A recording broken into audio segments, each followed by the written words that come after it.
Alrighty, what we got here is an Ace 50mm solid brass padlock. It's a 5-pin lock, and it has 4 spool pins. I'm going to single pin pick it today.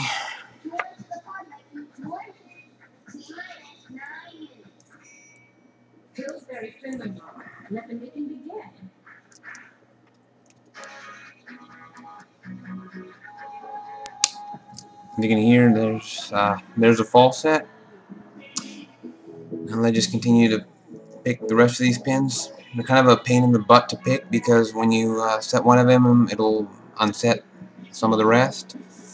But anyway, let's.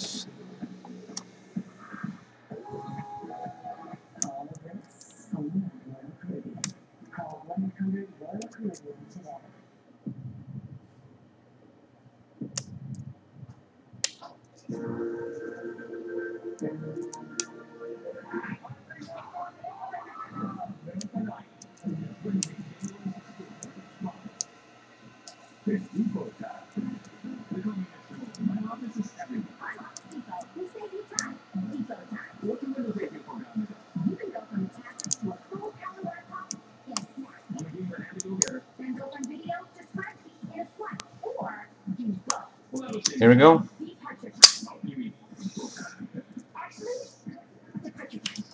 Right, that's all there is for today. And if you'd like, leave a comment, tell me what you think, and I'll see you again later. Peace.